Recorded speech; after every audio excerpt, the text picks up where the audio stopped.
This is 7-year-old David, who can't give his real name for legal reasons. He has the rare condition PKU. If his protein isn't limited to 12 grams a day, what you'd find in 3 slices of bread, he could suffer permanent brain damage. He also has severe autism, can't talk, and so managing his diet is hugely challenging. Good boy.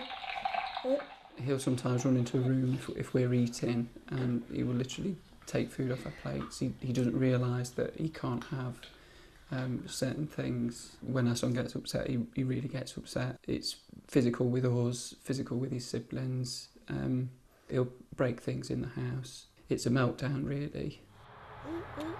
David's NHS consultant wants him to have a drug called Kuvan, which allows him to have more protein. But it costs £100 a day, and NHS England has refused to fund it. At the moment, parents have to jump through a series of hoops to prove that their child's case is exceptional and that the drugs that they need are clinically and cost-effective.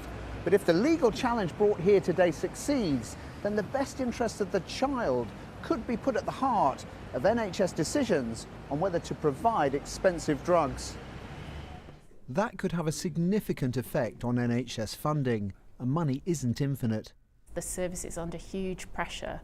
Funding is being squeezed, demand for care is going up, and that means the NHS is having to take some really difficult decisions about what will and won't be funded.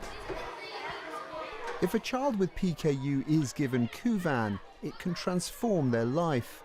9-year-old Alex Leroyd was struggling at school. His mum was worried. He's now been prescribed the drug through a clinical trial. His concentration has soared, and he can eat the same treats as his friends. It's given Alexander so much more concentration, Yes. and so much more energy at school. Yes. It seems sometimes before you're sort of powering down a bit. Yeah, now I'm like, when I was a task, like now I'm head down doing it. Before I was just like, ew, there's an aeroplane flying outside.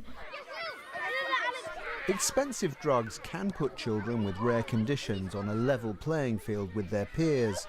The High Court could determine how many children get them. Clive Coleman, BBC News.